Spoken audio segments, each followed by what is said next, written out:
Falcons Nation? It's your boy Jew coming at you with another Atlanta Falcons video. As always, Falcons Nation, rise up. In today's video, I do want to talk about the Atlanta Falcons offensive supporting cast, but if you're new to the channel, please hit that subscribe button, hit that notification bell so you'll know when I've done Atlanta Falcons content or NFL content. If you'd like to follow your boy on Twitter and Instagram, you can follow me at Jew Talk Sports. If you'd like to donate to my channel, you can donate to my Cash App, which is the $ Jew Talk Sports.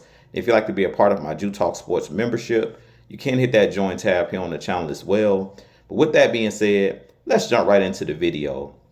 So as I mentioned in today's video, I do want to talk about the Atlanta Falcons supporting cast.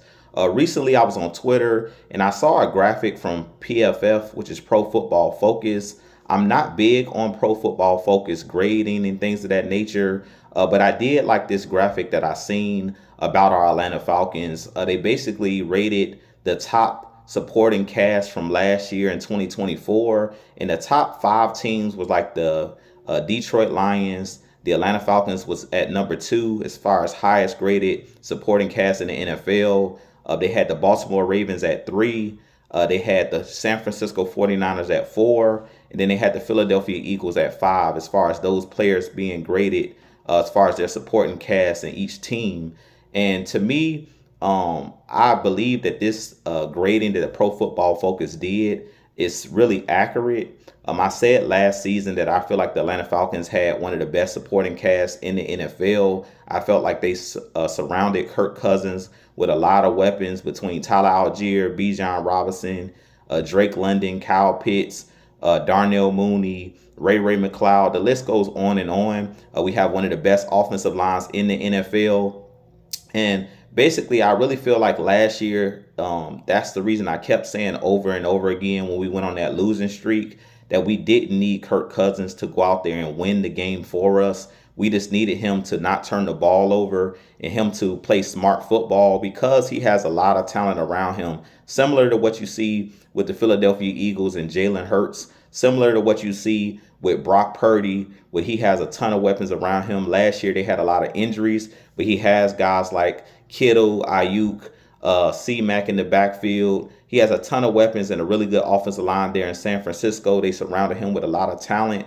And I feel like the better teams in the league, the Detroit Lions that's on this list with Jared Goff, with that two-headed monster in the backfield with Gibbs and Montgomery, Amon-Ra St. Brown, Laporta at the tight end position. When you look at these top teams that have the great supporting cast, you don't need your quarterback necessarily to play at an MVP level. You just need your quarterback not to turn the ball over.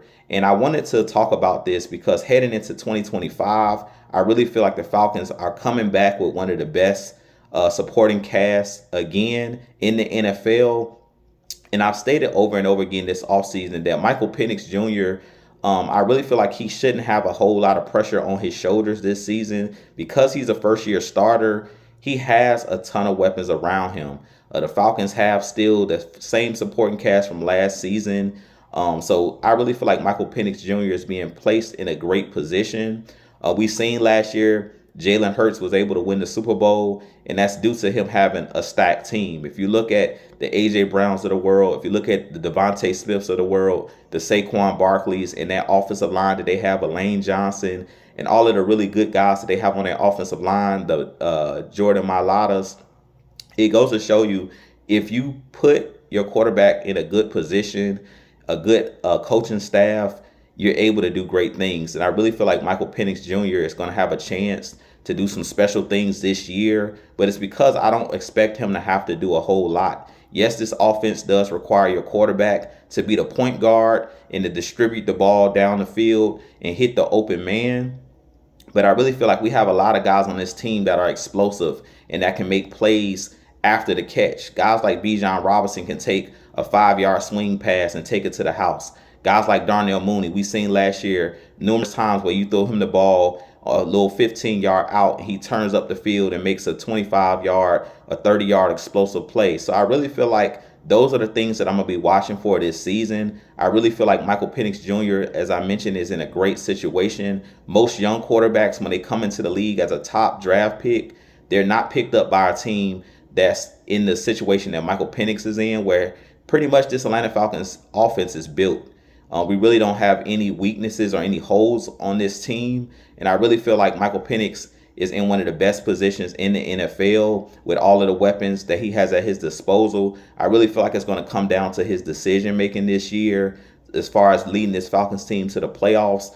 But I really feel like if we lean on that running game, if we keep things simple, meaning just hit the open man, scheme guys open, as Zach Robinson does really well. If he gets able to scheme our playmakers open, the Drake Londons, the Kyle Pitts of the world, the Darnell Mooney's of the world, the Bijan Robinsons, if you allow those guys to be the type of players that they are, which is dynamic, I really feel like Michael Penix could easily throw for 4,000 yards, but we don't need him to throw for 4,000 yards. I mentioned this numerous times before. If you look at what Jalen Hurts did last season, he didn't even throw for 3,000 yards last season. He didn't put up a ton of touchdowns, but he didn't throw a lot of interceptions as well. He made, sound decisions with the ball. They played a lot of ball control there in Philly, meaning they ran the ball a lot. They played bully ball. We even seen that in the Super Bowl where Saquon Barkley pretty much led them the whole playoffs, where he made big time explosive plays out of the running game and swing passes and things of that nature. They didn't rely on